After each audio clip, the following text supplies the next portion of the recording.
So இந்த 8 லிங்கமும் மலையை சுற்றி தான் இருக்கு. ஸோ இந்த 8 லிங்கத்தையும் சுற்றினா ஒரு மலையை சுற்றுறதுக்கு சமம்.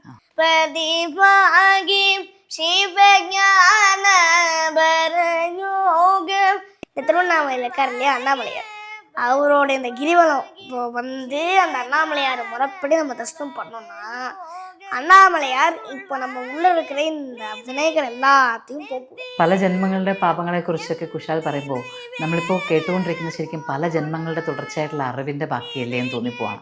9 വയസ്സ് മാത്രം പ്രായമുള്ള കുട്ടി ഇത്രയൊക്കെ പറയണമെങ്കിൽ ഈ പഠനം, ഈ അറിവ് ഏതോ ജന്മങ്ങളിൽ തുടങ്ങി വെച്ചിരിക്കുകയാണ്.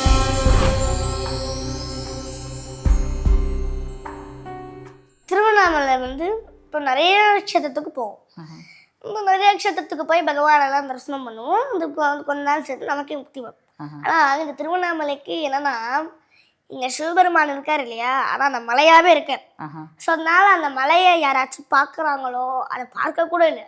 அந்த மலையை நம்ம மனசில் நிறுத்தி அண்ணாமலையார் கரோகரான்னு சொன்னாலே முக்தி, நினைத்தாலே முக்தி. அது ஒரு செகண்டில் கொடுத்துருவோம். அப்படி ஒரு பவர்ஃபுல்லான ஒரு സ്ഥലம்ன்றது அது வந்து അണ്ണാമലൈ, തിരുവണ്ണാമലൈ. തിരുവണ്ണാമലൈ ക്ഷേത്രത്തിലേക്ക് ആരും പോവേണ്ടതില്ല.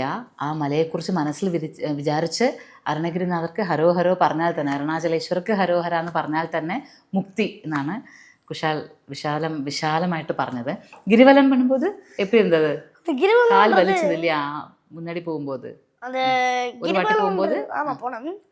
இந்த கிரிவலம்ன்றது ஏன்னா இப்போ நான் சொன்னேன் இல்லையா, அந்த சிவபெருமான் வந்து மலையாகவே இருக்கேன். ஸோ எப்படி ஒரு சிவபெருமானை நம்ம கர்ப்பகிரகத்துலேருந்து சுற்றி வருவோம் அந்த பிரகாரம், அதே மாதிரி இந்த மலையை சுற்றணும்னா அந்த ஏன்னா இப்போ இருக்கக்கூடிய அந்த 8 லிங்கங்களுமே வந்து மலையோட ஒரு ஒரு ஒரு ஒரு 300 டிஸ்டன்ஸ் தான் வந்து இந்த லிங்கங்கள் இருக்குது. ஸோ இந்த 8 லிங்கமும் மலையை சுற்றி தான் இருக்குது. ஸோ இந்த 8 லிங்கத்தையும் சுற்றினா ஒரு மலையை சுற்றுறதுக்கு சமம். ஸோ அதனால இந்த 8 லிங்கத்தையும் வந்து முன்னாடி நான் வந்து 4 லிங்கம் தான் சுற்றினேன். அதுக்குள்ளே என் கால் வந்து ஒரு வழி ஆயிடுச்சு. ஏன்னா அது வந்து ரொம்ப 300-500 மீட்டர்ஸ்லாம் இருக்கனால அதனால நடக்க முடியல. ஸோ அதெல்லாம் காரில் உட்காந்துட்டேன். ஆமாம் அந்த மாதிரி இருக்கு. ஸோ இந்த மாதிரி இருக்கிற பட்சத்தில் திருப்பி நான் இப்போ ரீசெண்டாக வந்து திருவண்ணாமலைக்கு போனேன். அப்படி போனப்போ இந்த 8 லிங்கத்தையும் சுற்றினேன். ஆனால் எனக்கு வந்து தெரியாது நான் இவ்வளோ லிங்கத்தையும் சுற்றுவேன். ஆனால் நான் என்ன நினச்சேன்னா இந்த மாதிரி 4 லிங்கத்தோடு நம்ம விட்டுடலாம் போல் அப்படின்னு நான் நினச்சேன்.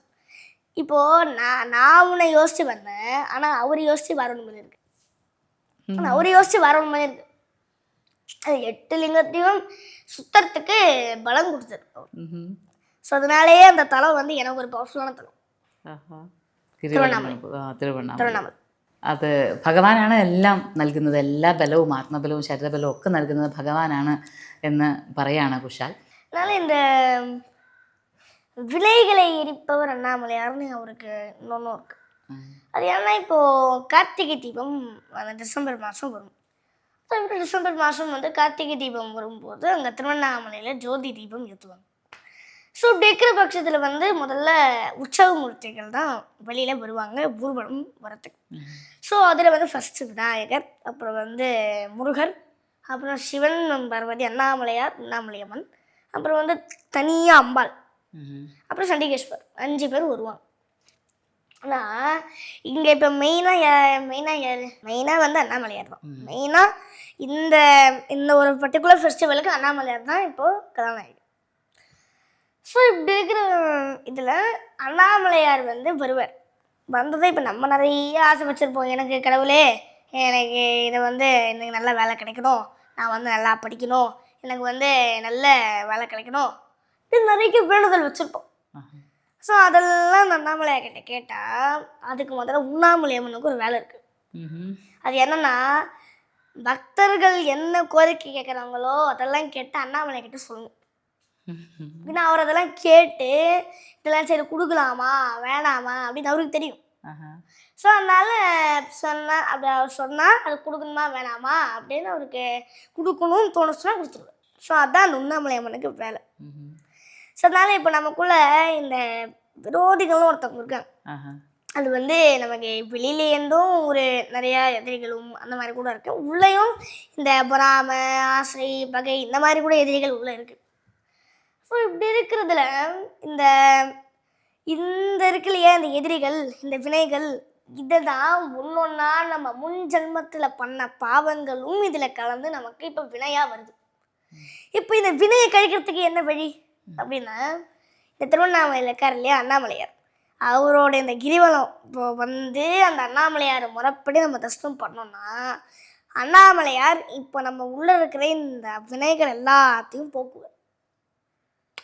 அதுக்கு தான் வினைகள் எல்லாத்தையுமே இது. ஏன்னா இந்த அக்னிஸ்தலம் சொன்னால்தான் அங்கே எரிப்பார்னு. ஏன்னா அங்கே ஜோதி பிழம்பா தானே இருந்தார் அவர். ஸோ அதனால் பிரம்மா விஷ்ணுவுக்கும் போட்டி வச்சா சிவன் மேலே போயிட்டார். அதனால் எப்படி பார்க்குறது? ஆனால் பிரம்மா வந்து என்ன பண்ணார், அந்த கதையை சொல்கிறேன். இந்த பிரம்மா வந்து அன்னப்பறவை மேலே ஏறி நல்லா ஜாலியாக போனார் மேலே. ஆனால் அவருக்கு என்ன தெரியும், சிவபெருமான் சாதாரணமான அருள். ஆனால் விஷ்ணுவுக்கு தெரியும் சிவபெருமான் சாதாரணமான ஆள் இல்லை, நம்ம கொஞ்சம் கேர்ஃபுல்லாக தான் இருக்கணும் அப்படின்னு நல்லா பூமிக்கு கீழே பாதாளத்துக்கு வந்தார். பாதாளத்துக்கு வந்து நல்லா தோண்ட ஆரம்பித்தார். மண்ணை தோண்டி கடைசியாக அதாவது அவர் என்ன வச்சார்னா, யார் என்னோட முடியும் பாதத்தையும் தொடுறீங்களோ அவங்க தான் வின்னர் அப்படின்னு ஒரு ரேஸ்.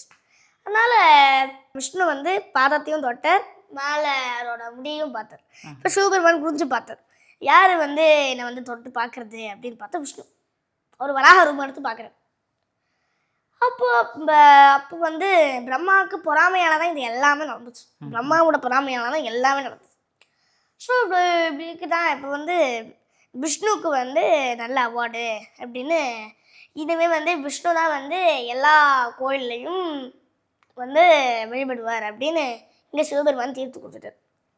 இப்போ பிரம்மன் மேலே அண்ணாமலை மேலே போயிட்டுருக்கக்குள்ளே இங்கே வந்து ஏதாச்சும் ரொம்ப இதுவாக போயிட்டுருக்கோமே, ரொம்ப தூரத்தில் இருக்க, என்ன பண்ணுறது அப்படின்னு அப்படியே யோசிச்சுட்டு இருக்கும்போது இந்த தாழம்பூ இருக்குல்ல, சிவனோட தலை மேலே இருக்கும். இந்த தாழம்பூ வந்து பிரம்மா கிட்ட சொல்லிச்சு, என்ன ஆச்சு, ஏன் இந்த மாதிரி கவலையில் இருக்கீங்க அப்படின்னு. ஏற்கனவே கோலத்தில் இந்த பிரம்மா என்னால் இந்த சிவபெருமானோட முடியும் தலையும் காண முடியல, ஏன் அப்படின்னு கேட்டார். எனக்கு அவ்வளோ சக்தி இல்லை.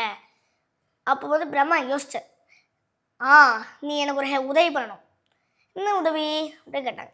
நான் வந்து சிவனோட முடியையும் பாதத்தையும் பார்த்தேன் அப்படின்னு நீ வந்து பார்த்துட்ட அப்படின்னு நீ வந்து சிவபெருமான்கிட்ட போய் சொல்லணும் அப்படின்னு சொல்லியிருக்காங்க. பிரம்மாக்கே இந்த நிலைமை, படித்தவருக்கே இந்த நிலைமை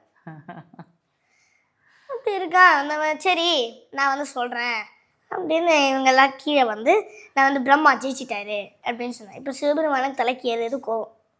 எப்படி நீ வந்து பொய்க்காரணம் சொல்லலாம், உடனே கோவத்தை ஏந்தி விட்டார். இனிமேல் பிரம்மா உனக்கு கோயிலே கிடையாது, உனக்கு எந்த உலகத்துலேயும் கோயிலே கிடையாது அப்படின்னு நினச்சார். பிரம்மா தாழம்பு அதில் மேலே தானே இருக்கார், இனிமேல் நீங்கள் தலையிலே இருக்கக்கூடாது, எனவே உன்னை எந்த கோயிலையும் வந்து மலராகவும் உன்னை வந்து என்னோட சிவபூச்செல்லாம் யாரும் உன்னை பூஜை பண்ண மாட்டாங்க அப்படின்னு சொன்னார். இப்போ தோல்வி அடைச்ச பிரம்மாவும் தாழம்போது கிளம்பி போயிட்டாங்க. ஆனால் இப்போ விஷ்ணு வந்து அவ்வளோ போராட்டம் பண்ணி அது பண்ணதுனால விஷ்ணுவுக்கு அந்த அங்கீகாரத்தை கொடுத்தார். அதனாலேயே அவர் ஜோதி பிழம்பா மேலே போனார் இல்லையா, அந்த ஒரு ஸ்வரூபம் தான் இப்போ மலையாக இருக்குது. அக்னிஸ்தம்பம். அதுதான் அதுக்கு அக்னிஸ்தலம்னு பேர். 7 கோபுரங்கள். அதனால அந்த வினைகளை எல்லாத்தையுமே எரிப்பவர் தான் അണ്ണാമലയാർ. அந்த தீபத்தை பார்த்தாலே போதும் വിനയങ്ങളെ എരിച്ചത്. പല ജന്മങ്ങളുടെ പാപങ്ങളെക്കുറിച്ചൊക്കെ കുശാൽ പറയുമ്പോൾ നമ്മളിപ്പോൾ കേട്ടുകൊണ്ടിരിക്കുന്ന ശരിക്കും പല ജന്മങ്ങളുടെ തുടർച്ചയായിട്ടുള്ള അറിവിൻ്റെ ബാക്കിയല്ലേ എന്ന് തോന്നിപ്പോവാണ്. 9 വയസ്സ് മാത്രം പ്രായമുള്ള കുട്ടി ഇത്രയൊക്കെ പറയണമെങ്കിൽ ഈ പഠനം, ഈ അറിവ് ഏതോ ജന്മങ്ങളിൽ തുടങ്ങി വെച്ചിരിക്കുകയാണ്. അവിടെ നിന്ന് അറിഞ്ഞതും പറഞ്ഞതുമൊക്കെ ഇനിയിപ്പോൾ നമ്മളിലേക്കും പകർന്നു തരികയാണ് കുശാൽ എന്ന് തന്നെ മനസ്സിലാക്കാം. ഇതൊരു തുടർച്ചയാണ്. ഒടുക്കവും തുടക്കവും ഒന്നാകുന്നത് നമ്മൾ അറിയുകയാണ്. ഒന്നും ഒടുങ്ങുന്നില്ല, ഒന്നും തുടങ്ങുന്നുമില്ല.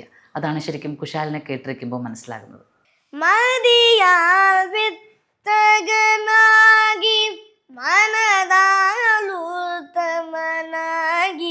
പ്രതിഭാഗി ശിവജ്ഞാന പരയോഗം തരുളായ പ്രതിഭാഗി ശിവജ്ഞാന പരയോഗം തരുൾ